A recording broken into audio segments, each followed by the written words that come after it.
사람들에게서 난 것도 아니요 사람으로 말미암은 것도 아니요 오직 예수 그리스도와 그를 죽은 자 가운데서 살리신 하나님 아버지로 말미암아 사도된 바울은 함께 있는 모든 형제와 더불어 갈라디아 여러 교회들에게 우리 하나님 아버지와 주 예수 그리스도로부터 은혜와 평강이 있기를 원하노라.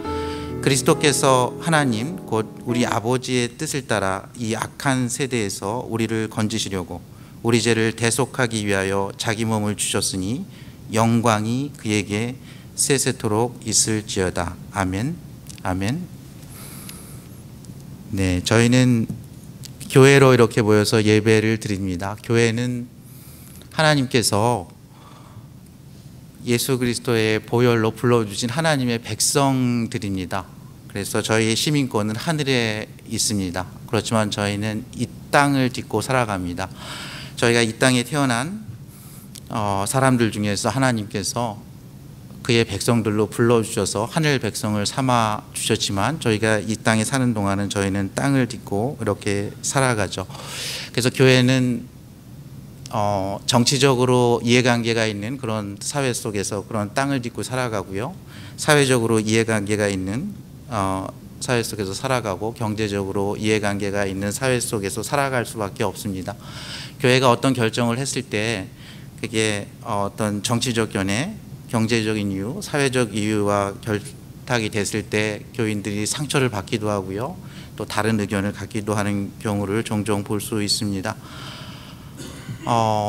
마르틴 루터가요 500년 전에 종교개혁의 그 시발점이 됐던 그 시대도 그랬습니다. 그때는 이제 로마 카톨릭 교황청 시대였는데 그 로마에 성 베드로 성당이 있죠. 근데 그 건축 비용, 정확히 얘기하면 그 수리 비용이 많이 필요했던 것 같아요. 로마의 교황이 이렇게 선포를 하죠. 면죄부를 발행한다. 이 면죄부를 사면 너희의 죄가 면해진다. 라는, 그렇게 해서 면죄부 판매를 시작을 합니다. 그 당시에 어떤 정치 경제적인 필요 때문에 교회가 하나님의 말씀이에요. 하나님의 말씀, 바로 예수 그리스도의 복음으로, 그 복음을 믿음으로 말미암아 그 하나님의 은혜로 인하여 구원을 받는다. 거기에다가 면죄부를 사면, 우리가 무엇인가를 더 하면 우리가 구원을 얻을 수 있다. 그리고 이제 로마 그 카톨릭에서는 연옥이라고 천국과 지옥의 그 중간의 지역이 있다고 했습니다. 그래서 저희가 선을 쌓으면 그 연옥에 있는 사람이 천국으로 조금 더 가까이 가기도 하고 지옥으로 조금 더 떨어지기도 한다는 그런 교리가 당시에 있었어요. 그래서 사람들이 이게 불안한 거죠. 그래서 그 면죄부를 많이 사고 했는데, 이 카톨릭의 신부이자 신학교 교수였던 이 마르틴 루터는 이게 잘못됐다는 것을 알고 당시 비텐베르크 성당의 교회 정문에 95개조의 반박문을 씁니다. 그 95개 중에서 많은 부분이요, 이 면죄부는 성경적이지 않다라는 것입니다. 오직 예수 그리스도의 복음, 그것을 믿음으로 말미암아 하나님의 은혜로 구원에 이른다는, 그게 종교개혁의 시발점입니다. 그래서 개신교가, 기독교가, 그리스도교가 이렇게 탄생을 했죠. 저희는 그 뿌리 가운데 오늘 여기에 서 있습니다. 저희가 저희의 뿌리를 알고 본질을 아는 것이 때로는 중요합니다. 저희의 부모님을 알고요, 저희의 조부모를 알고, 저희의 조상들, 그들이 지켰던 그 신앙, 그들이 개혁하고자 했던 것이 무엇인가 한번 살펴보려고 합니다.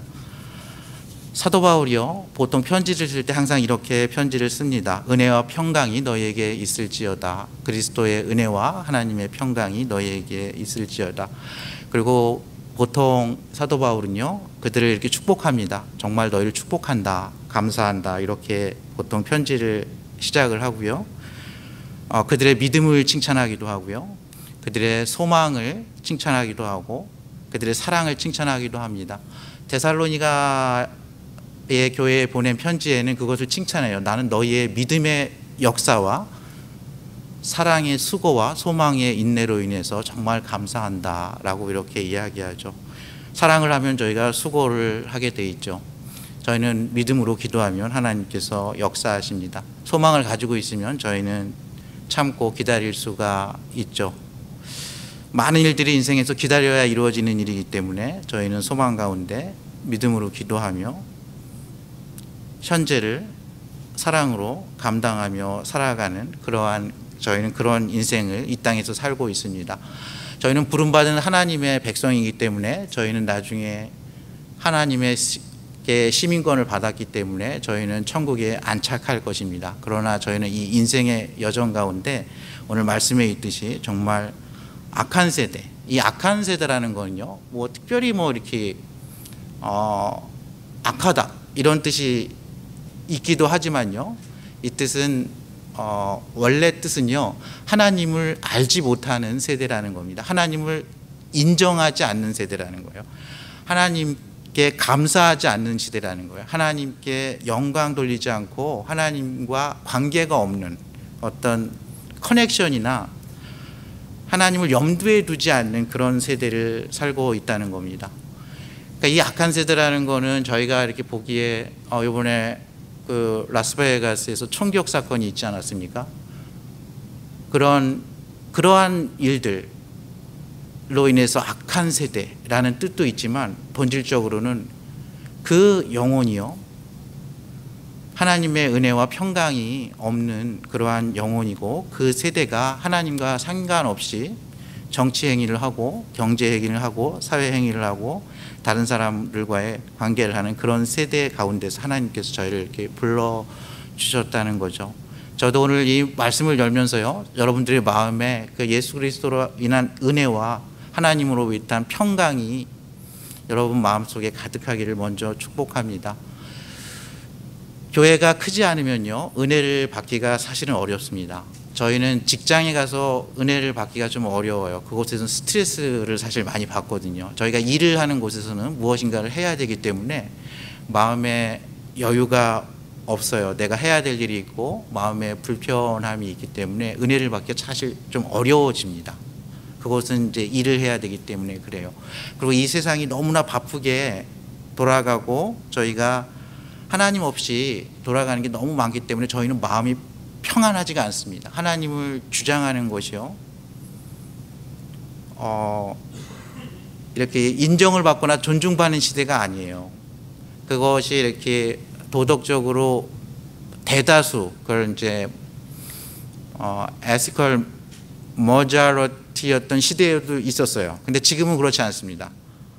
오직 그리스도로, 오직 예수로, 오직 은혜로, 오직 믿음으로, 오직 성경으로, 오직 하나님의 영광을 위하여가 이렇게 편만하게 퍼져 있던 시대가 지나갔습니다.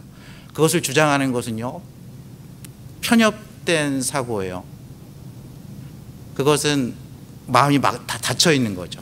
그러니까 진리이고 아니기를 떠나가지고 그것은 주장할 수는 있지만 그것은 너의 개인적인 성향이다, 퍼스널 프레퍼런스인 시대가 됐어요. 그래서 저희는 그 시대를 갖다가 저희는 포스트 모더니즘 시대라 그러죠. 저희는 그런 시대를 살고 있어요.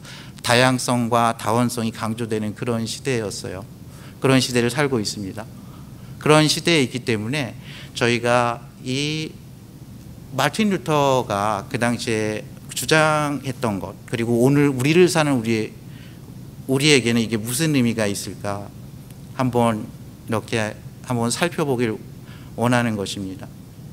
마틴 루터는 그 당시에 그 교회가요, 그런 정치 경제적인 이해관계로 인해서 그 교회가 자신의 권력을 사용했던 거에 대해서 의연이 일어났습니다. 교황청이 그를 파면시켰죠. 그는 많은 박해를 받았습니다. 그 와중에 마틴 루터는 여러 그 논쟁을 하기도 하고요, 계속 글을 내기도 하고 하면서 종교개혁에 시발점을 냈습니다. 마틴 루터는 그때 그런 이야기도 했어요. 내가 너무 바쁘기 때문에, 내가 보통 때는 하루에 1시간 기도하는데 너무 바쁘기 때문에 3시간 기도한다고 했습니다. 마틴 루터는 그렇게 3시간 기도하면서요, 하나님의 말씀을 연구하면서 정말 오직 의인은 믿음으로 말미암아 구원을 받는다는 그 하나님의 말씀을 전하기 시작을 했습니다. 저와 여러분이요, 하나님께서 이렇게 저희 교회를 포함해서 이렇게 세상으로부터 하나님의 은혜로 부름을 받은 사람들입니다. 이 사도 바울과 크게 다르지 않아요. 여러분들 사도 바울이 어떻게 예수님을 믿게 되는지 아시죠? 사도 바울은 헬라어에 능통한 유대인이었어요. 그러니까 그는 히브리 문화도 알고요.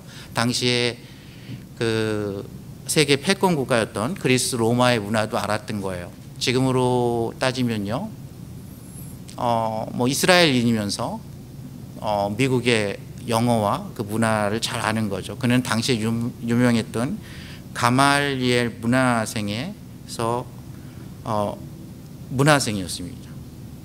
당시에 이제 대학이 없었기 때문에 유명한 스승 밑에서 그 문화에 들어가서 발 밑에서 배웠는데요. 지금으로 따지면 어떤 분야에 있어서 최고의 권위가 있는 그런 학교의 최고의 권위자 아래서 아주 가까이에서 펠로우로 배운 그런 수제자였습니다. 그는 그리스 로마의 문화와 언어와 정치 경제에 정통했고요. 동시에 그는 히브리 역사에 대해서 문화에 대해서 정통했던 헬라파 유대인이었습니다. 그는 당시에 이렇게 떠오르는 그 그리스도, 예수 그리스도가 부활했다는 그것을 인정할 수가 없었어요. 자신이 지금까지 배운 거랑 맞지 않았던 거죠. 그래서 박해를 시작했습니다. 그는 스데반이 돌에 맞아서 죽는 그 현장에 있었고요. 그리고 그리스도인들이 그 박해를 피해서 여러 곳으로 흩어졌는데 그 중에 하나가 예루살렘의 동북쪽에 있는 다메섹이라는 곳입니다. 다마스커스라는 그 요충지였는데 그곳에도 그리스도인들이 많이 그쪽으로 대피를 했습니다. 그는 대제사장에게 공문을 받아서 그들을 결박해서 감옥에 가두기 위해서 가는 길이었죠. 그곳에서 그는 환상 가운데 큰 빛을 보고 장님이 됩니다. 그리고 그의 인생이 바뀌어요.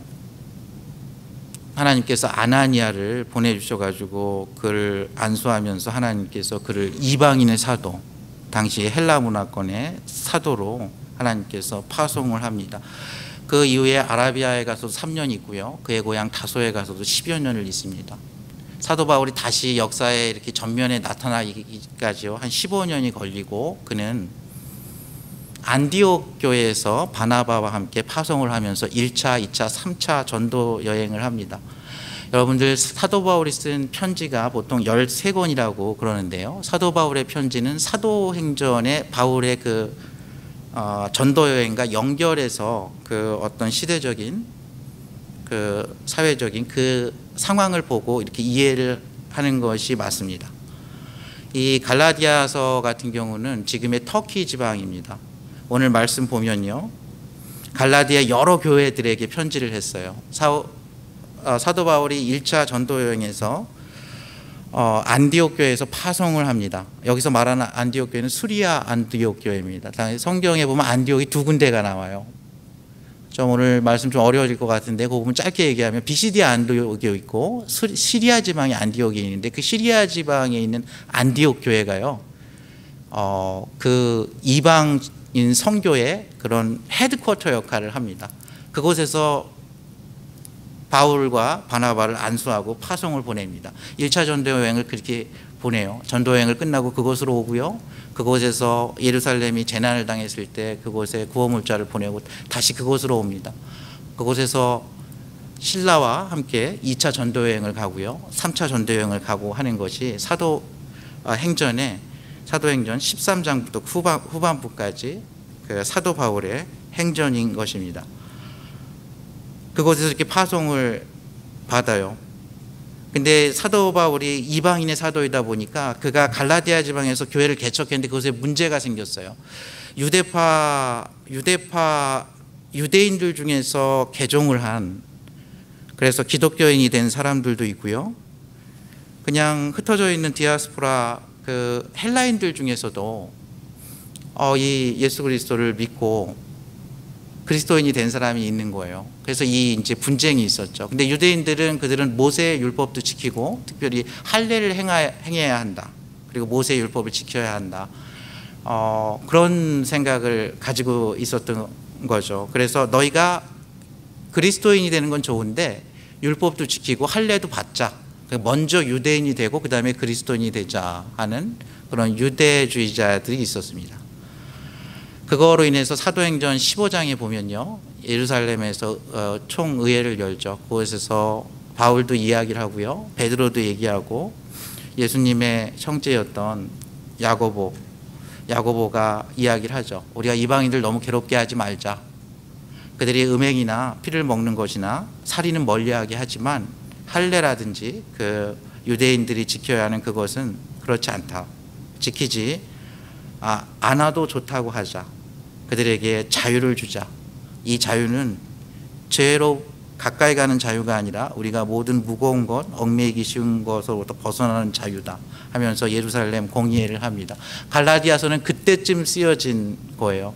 저희가 교회 와서 신앙생활 하다 보면요, 저희가 이렇게 얽매이기 쉬운 습관이 있어요. 교회 가면 적어도 이렇게 해야 되지 않느냐, 뭐 그런 거 있을 수 있죠. 문화마다 좀 다를 것 같아요. 한국은 그게 주초 문제였던 경우가 있죠. 또 뭐 주일날 음식 사 먹는 거일 수가 있어요. 뭐 그게 어떠한 거든지 그걸 너무 무겁게 하지 말라는 그런 결정을 어찌 보면 한 겁니다. 그리고 갈라디아서를 쓴 거예요. 바울에게 사람들이 그렇게 얘기했어요. 아나니아가 안수한 것이 과연 효력이 있을까? 과연 안디옥 교회에서 파송한 것이 효력이 있을까? 이런 사도권에 대한 도전이 있었던 것 같아요. 그래서 바울은 이렇게 얘기합니다. 나는 사람들에게서 난 것도 아니다. 사람으로 말미암은 것도 아니다. 오직 예수 그리스도와 그를 죽은 자 가운데서 살리신 하나님 아버지로 말미암아 사도가 되었다라고 이야기를 합니다. 이 사도라는 말은요, 영어로 어파슬이죠. 헬라어로 어파스톨로스입니다. 보냄받은 자라는 뜻이에요. One who is sent라는 뜻입니다. 누구로부터 보냄을 받은 자예요. 그러니까 사신입니다. 메신저입니다. 엠베세더예요. 저희가 주한미국 주미 한국 대사는요, 그의 시티즌십은 한국이지만 미국의 한국의 대표로 와서 한국을 대표하고요, 한국인들을 위해서 일을 합니다. 한국을 위해서 일을 하죠. 사도 바울은요, 그는 하나님의 대사, 예수 그리스도의 대사로 왔어요. 그는 메신저로 이 땅에 온 거죠. 그는 근데 무엇을 들고 왔는데요? 그것은 하나님의 말씀입니다. 그리스도의 메시지예요. 사도는 그러한 존재입니다. 누구로부터 보냄을 받았는데 어떠한 미션을 갖고 어떠한 메시지를 전달하는 사람일 뿐입니다. 어찌 보면 광야에서 외치는 자의 소리일 뿐이죠. 이 세상에서 외치는 하늘의 소리일 뿐입니다. 바울이 그 얘기를 한 겁니다. 나는 안디옥 교회에서 파송받은 것도 아니고, 나는 아나니아가 안수해서 비늘이 벗겨졌던 것 그 이전에 나는 부활하신 예수 그리스도가 나를 다메섹으로 가는 도상에서 나를 만나 주었고, 나를 이방인의 사도로 불렀다. 그래서 나는 이방의 땅에 가서 선교 여행을 하면서 전도를 하는데, 나는 그리스도의 말씀을, 하나님의 은혜를, 하나님의 평강을 전하는 자로 서 있는 사도다라고 이야기를 하는 겁니다. 저와 여러분은 하나님의 은혜로 이렇게 교회로 또 하나님의 백성으로, 하나님의 자녀로 부르심을 받았습니다. 저희는 그렇게 하나님의 자녀가 되었어요. 하나님의 놀라우신 은혜죠. 동시에 저희는 세상으로 파송받은 그리스도의 제자들입니다. 저희는 예배를 통해서 하나님께 영광 돌리고요, 저희는 훈련을 받고 세상으로 파송받아 하나님의 말씀을 저희의 입술로, 저희의 마음으로, 저희의 삶으로 전해야 합니다. 저희는 하나님의 말씀으로 훈련을 받아야 됩니다. 구슬이 서말이어도요, 꿰어야 보배입니다. 그걸 잘 꿰어가지고요, 저희는 저희에게 허락하신, 하나님께서 저희에게 허락하신 인생, 재능, 기회, 여러 자원들과 여러 관계들 가운데서요, 저희는 하나님의 백성으로, 하나님의 제자로 그렇게 증인된 삶, 예배하는 삶, 하나님 말씀대로 살아가는 그렇게 부름을 받은 제자들입니다. 하나님의 자녀예요. 자녀는 특권이죠. 놀라운 특권입니다. 저희가 아바 아버지라 부르며 은혜의 보좌 앞에 나아가 하나님의 때를 따라 돕는 은혜를 구할 수 있는 놀라운 특권을 가지고 있습니다. 동시에 자녀는요, 그 집안의 이름을 높여드릴 그러한 또 하나의 특권이 있습니다. 자신의 삶을 통해서요, 가문의 명예를 높여드릴 수 있어요. 그래서 예수님은 제자들에게 우리가 어떻게 기도할까요? 라고 기도를 물어봤을 때 이렇게 말씀하셨습니다. 하늘에 계신 우리 아버지께 기도하는 거다. 그리고 권세와 나라와 영광은 아버지께 있는 거다. 너희는 이렇게 기도하라. 나의 삶을 통해서 하나님의 이름이 높임을 받고, 나의 삶을 통하여 하나님의 나라가 확장되며, 나의 삶을 통하여 하나님의 뜻이 나의 삶의 처소에서 이루어지게 해달라고 먼저 기도하라고 주기도문에서 말씀하셨습니다. 저희는 이렇게 세상에 비록 땅을 살고 여러 정치, 경제, 사회적인 이해관계 가운데 살지만요, 저희는 근본적으로 저희의 시민권은 하늘에 있습니다. 이 땅을 딛고 살지만 저희는 그리스도께로 부름받은 하나님의 백성임과 동시에 그 하나님의 나라를 전파할 증인으로 부름받은 그리스도의 제자입니다. 저희는 저희 개인이요, 죄와 허물에서 구원을 받지만, 오늘 말씀에서 있지만 우리 아버지의 뜻을 따라 이 악한 세대에서 우리를 건지실 뿐만 아니라 우리 죄를 대속하시는 분이에요. 악한 세대에서 우리를 건진다 그랬어요. 나도 건지고요, 그 주 예수 그리스도를 통해서 주 예수를 믿으라, 그리하면 너와 내 집이, 너의 일가가 구원을 얻으리라고 했습니다. 주 예수를 믿으면요, 저희의 오고 오는 모든 세대에 하나님께서 구원을 펼치십니다. 하나님의 은혜를 사모하는 자, 그 평강을 사모하는 자는요, 하나님께서 그 은혜를 천대까지 베푸신다고 약속하셨어요. 그 은혜의 시작이요, 그리스도의 보혈입니다. 그 그리스도의 보혈을 통해서 저는 하나님 아버지의 자녀가 될 수 있는 거예요. 창세기 3장에서 아담과 하와가 범죄했을 때 하나님께서 약속하셨어요. 여자의 후손이 뱀의 머리를 치리라. 구원의 시작입니다. 그 여자의 후손, 때가 돼서 오신 그 동정녀 마리아에게 나신 그 예수 그리스도가 사망 권세를 쥐고 있는 사단의 머리를 친 사건이 십자가 사건입니다. 그 사망 권세를 이기고 그 죄값을 다 치르고 그 사망에 얽매이지 않고 부활하시고 첫 열매가 되셔서 저와 여러분을 영원하고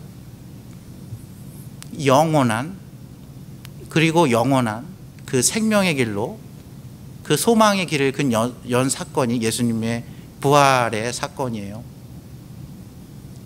그 부활하신 주님께서 너희는 가서 모든 족속으로 제자를 삼아 아버지, 아들과 성령의 이름으로 세례를 주고 내가 너희에게 분부한 모든 것을 가르쳐 지키게 하라는 것이 예수님의 지상 대명령입니다. 저희는 하나님의 자녀인 동시에요, 하나님의 대사예요. 하나님의 그 진리의 말씀, 그 생명의 말씀을요, 오고 오는 모든 세대에, 저희의 자녀 세대에 전파할 그런 특권이 있는 존재입니다. 저희가 하나님께 예배 드리는 것, 하나님 나라의 시민권자로서 가지고 있는 특권입니다. 저희가 다음 세대를 하나님의 말씀과 사랑으로 양육하는 것, 하나님 나라의 시민권자로서의 특권이에요. 저희가 이웃을 사랑하고 그 진리의 그리스도의 메시지를 전하는 것, 열방에 그것을, 그 하나님의 생명의 말씀을 전파하는 것,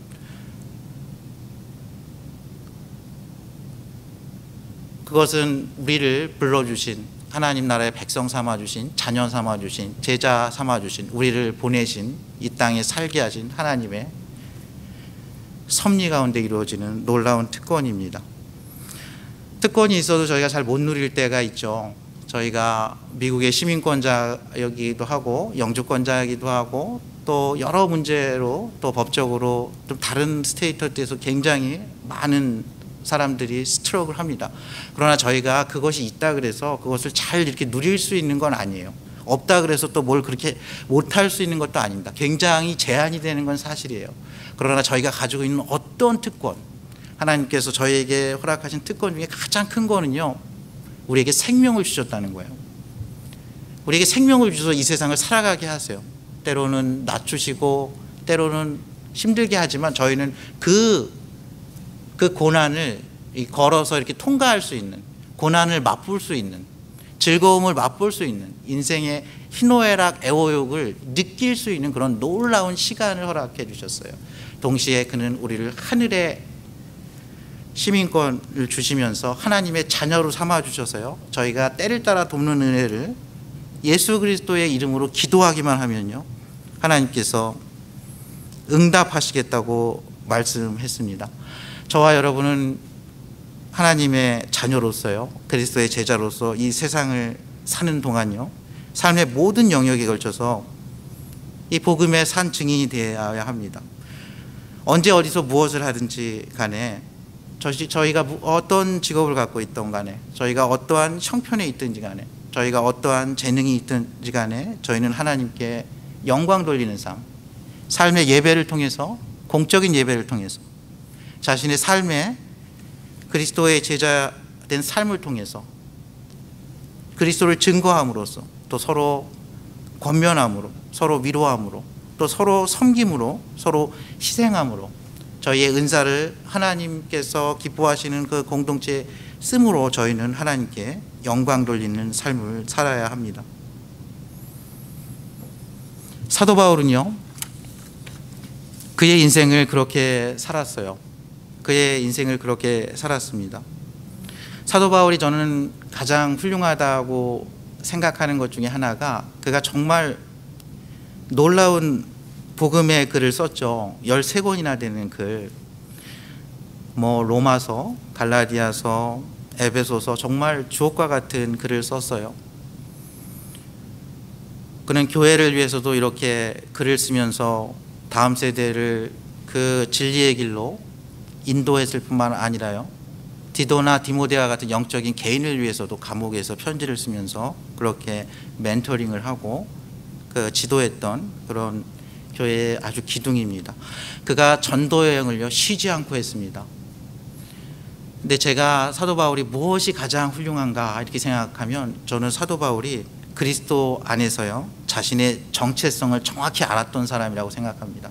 오늘 말씀을 보면요, 자신의 지금 하는 이 일은요, 사람들에게서 난 게 아니다, 사람으로 말미암은 것도 아니다, 오직 예수 그리스도와 그를 죽은 자 가운데서 살리신 하나님 아버지로 말미암아 됐다는 것을 알았어요. 그가 하나님의 자녀가 된 게요, 이렇게 말씀대로 살아가며 이렇게 살아갈 수 있었던 모든 것이 하나님의 은혜였다는 것을 알았어요. 예수 그리스도의 보혈로 인해서 시작됐다는 것을 알았습니다. 다메섹으로 가는 도상에서 자신을 박해하기로 가는 그를 붙잡고 그의 눈을 멀게 하면서까지 멈춰서서 생각하게 했던 그 부활하신 예수 그리스도, 그가 자신을 다시 만나 주었기 때문에 이 모든 것이 시작되었다고 생각을 했습니다. 그래서 사도 바울은요, 주님이 부르시는 곳이면 어느 곳이나 갔습니다. 순종하겠다는 각오로 열린 마음으로 그렇게 했음을 저희는 알 수 있습니다. 사도 바울은 그렇게 했어요. 원래 사도라는 의미가 예수님께서 부르심을 받은 사람입니다. 예수님과 공생의 3년을 같이 해서 예수님의 말씀 사역, 치유 사역, 그의 가르치는 사역, 모든 권능과 이적을 본 사람들이에요. 예수님의 십자가의 죽으심을 보고 부활하신 것을 본 사람들, 오순절 성령 강림을 받은 사람들이 원래 사도예요. 근데 사도가 몇 명 더 있습니다. 조금 이렇게 늘리면요, 보통 거기가 사도 바울, 바나바, 예수님의 친동생 야고보서의 저자 사도 야고보, 그들의 특징은요, 예수님의 공생의 3년 동안 동행하지 않았어요. 근데 하나님이 아주 특별한 목적으로 부활하시고 나서 개인적으로 만나시고요, 그들을 세웠습니다. 그러니까 짧은 시간에 엠베서더로, 메신저로 하나님께서 그리스도가 딱 이렇게 세워지고 나의 메시지를 맡겼어요. 사도 야고보는 예루살렘 교회의 기둥이 되었습니다. 바울과 바나바는요, 이방인 선교에 그 길을 열었어요. 유럽이 복음화됐죠. 북아메리카가 복음화됐습니다. 이 극동에 한국에도 복음이 들어오게 되는 그런 길이 열린 거죠. 오늘 말씀을 사도 바울의 고백의 말씀으로 말씀을 맺고자 합니다. 갈라디아에서 사도라고 주장했던 이 사도 바울이요, 고린도전서 15장에서 이렇게 얘기합니다. 나는 사도 중에 가장 작은 자라. 나는 하나님의 교회를 박해하였으므로 사도라 칭함받기를 감당하지 못할 자니라. 그러나 내가 나된 것은, 나의 나된 것은 하나님의 은혜로 된 것이니 내게 주신 그의 은혜가 헛되지 아니하여 내가 모든 사도보다 더 많이 수고하였으나 내가 한 것이 아니요 오직 나와 함께 하신 하나님의 은혜로라. 저희가 이 땅에 여러 현안들을 갖고 살아갈 수밖에 없는 그러한 존재들입니다. 그러나 저희의 더 큰 정체성은요, 저희가 예수 그리스도의 그 보혈로, 하나님의 은혜로 하나님의 백성, 그리스도의 제자가 되었다는 사실입니다. 저희는 굉장히 작은 자일 수 있어요. 그러나 하나님께서 은혜를 주시면요, 저희는 어떠한 제자들보다, 어떠한 백성들보다 더 많이 수고하고도 하나님께 감사하고 하나님께 은혜와 영광을 돌릴 수 있습니다. 그러한 은혜가 저와 여러분의 삶에 충만하기를 주님의 이름으로 축복합니다. 함께 기도하시겠습니다.